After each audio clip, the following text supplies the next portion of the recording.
Bridgerton Season 5 isn't just coming, it's about to turn everything we thought we knew about the Ton completely upside down.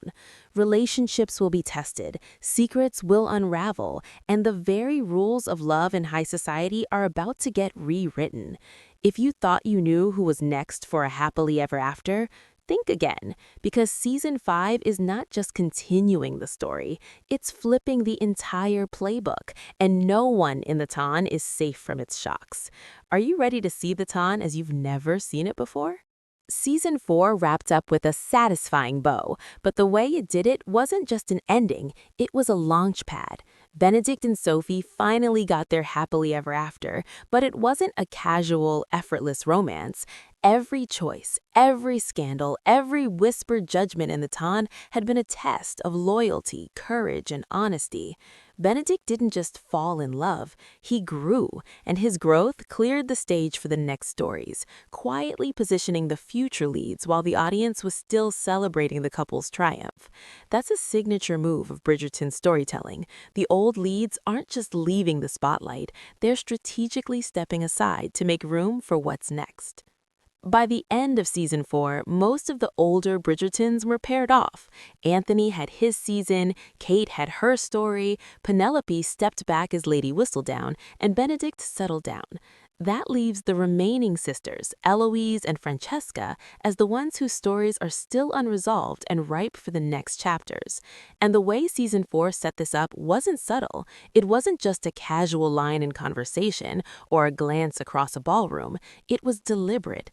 Every piece of dialogue, every reaction, every unfinished emotional arc was a breadcrumb leading us straight into Season 5. Take Eloise, for example. She's always been the observer, the skeptic, the one who refuses to play by the Ton's rules. In Season 4, we saw a shift, not desperation, not a sudden obsession with love, but genuine growth. She admits that companionship has value. She isn't surrendering herself, she's evolving. That moment wasn't just a line of dialogue, it was a signal, a loud, clear, impossible to ignore hint that the writers are preparing to hand her the lead. And it's not just about romance, it's about watching her navigate love on her own terms, fully aware of who she is and how she wants to step into a life that hasn't been written for her. Francesca's journey, on the other hand, is layered in heartbreak and lingering grief. Season 4 ended with the sudden death of her husband, John Sterling, a moment that reshapes her path and her emotional trajectory. Unlike Eloise, Francesca's story cannot be rushed. Her arc is meant to simmer, to allow her grief and growth to unfold gradually. That's why Season 5 is expected to focus on Eloise first, letting Francesca's story develop in the background before she takes center stage in Season 6. But the seeds are already planted. There are glimmers of unresolved connection, subtle hints in her interactions that promise the Ton isn't done testing her heart. Then there's the post-credit scene, which might have seemed like a casual throwaway moment at first glance, but like so many things in Bridgerton, it's anything but random. During the wedding celebration, there's a conversation that draws the audience's attention to Eloise and Francesca, not in a forced way, but as if the show itself is leaning in, whispering, "Pay attention here." The order of their responses, the way they reflect on love and marriage, it all signals whose story the writers are likely to focus on next. It's subtle, but it's deliberate. And in true Bridgerton fashion, these breadcrumbs aren't just hints, they're narrative blueprints, revealing the paths that will shape the Ton for the next 2 seasons. And just when you think the focus is solely on the sisters, the show drops another bomb. Penelope officially retires as Lady Whistledown. Her pen, which once held the power to build and destroy reputations, is laid down, but the Ton never stays quiet for long. A new Lady Whistledown is emerging, and the narration promises to be sharper, wittier, and more cutting than ever before. This new voice is poised to reshape not just gossip, but the social dynamics of the Ton itself.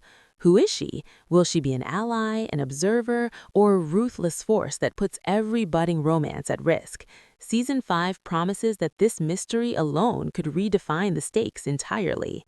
So, as season 4 closes one era, it doesn't just hand off the story, it shakes the foundation beneath the ton, opening the door for intrigue, heartbreak, and a completely new way of looking at love in society. The stage is set, the players are chosen, and the rules of the game are about to change. But who will rise? Who will falter? And whose secrets will finally be exposed? That's the question that season 5 will answer, and the ton will never be the same again. Eloise has always been the ton's wild card. She's never chased love like her sisters, never dreamed of grand weddings or whispered promises. Her eyes were always on the world, watching, questioning, refusing to accept the ton's rigid rules. But season 4 gave us glimpses that she's evolving in ways we didn't expect. That small moment during the post-credit wedding conversation, where she admits she started to appreciate weddings, even as a guest, wasn't just character growth. It was a carefully planted signal. Eloise isn't suddenly changing who she is. She's learning that love doesn't have to mean surrender, that connection can exist without compromising her independence. And in a show where love is often tested by class, scandal, and secrecy, this makes her arc irresistible. Her potential romance is already unique in structure. If the show follows the book order, season 5 will adapt to Sir Philip with Love, an epistolary romance that starts with letters, private, intimate, and honest, rather than glances across crowded ballrooms. This isn't just a slow burn flirtation, it's a relationship that begins with words, trust, and communication, showing the audience what love looks like before it's shaped by public spectacle.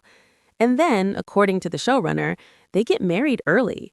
This is a major tonal shift for Bridgerton. Marriage isn't the end goal, it's the beginning of a story filled with emotional realism, domestic intimacy, and the challenges of building a life together. We're going to watch Eloise navigate love not as a game or a social expectation, but as a true partnership, complete with the struggles, surprises, and compromises that make relationships feel alive and real. But it's not just about the letters or the marriage, it's about Eloise's personal evolution. The season 4 finale planted key moments that indicate she's ready to step into a new role, one that balances her fierce independence with vulnerability.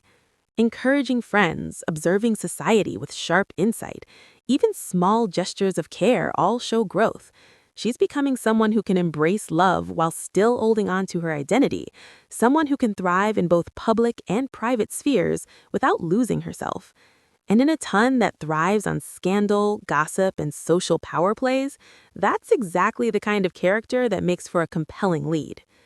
Meanwhile, Francesca's path remains shadowed by grief. Losing John Sterling was a pivotal moment that reshaped not just her heart, but her trajectory in the ton. Her story cannot and should not be rushed. The show's careful handling of her mourning period suggests that season 5 will allow her emotional depth to simmer in the background while Eloise takes the spotlight. But subtle hints in her interactions, lingering glances, and moments of unresolved tension signal that Francesca's story is quietly building toward a dramatic return. This slow burn sets up season 6 to be just as intense and emotionally satisfying as what we're about to see with Eloise. At the same time, the narrative architecture of the show is preparing the audience for surprises. Bridgerton isn't shy about planting mysteries in plain sight. The wedding scene isn't just a moment of joy, it's a launchpad for future drama. Every word, every reaction, every small gesture is designed to tease what's coming next. Eloise and Francesca were framed deliberately in conversation, with the focus on who would step into the spotlight. The showrunner's decision to leave ambiguity isn't indecision, it's a storytelling strategy, ensuring that viewers are left guessing, theorizing, and rewatching key moments for hidden clues. And then there's the looming shadow of the new Lady Whistledown. Penelope may have retired, but her absence leaves a vacuum. The ton has always been defined by whispers, rumors, and secrets, and a new voice stepping into the role is more than just a plot device, it's a game changer. This new Lady Whistledown promises to be sharper, more ruthless, and potentially more unpredictable than her predecessor. Who is it? Could it be someone we trusted? Someone in the inner circle of the ton? Or is it a completely new player, someone on the edges, observing, calculating, ready to disrupt everything? The implications are massive. Whoever it is, they will dictate how reputations are built, how scandals unfold, and how romances survive or fail. Season 5 isn't just about love stories, it's about survival in a society that watches every misstep with a magnifying glass.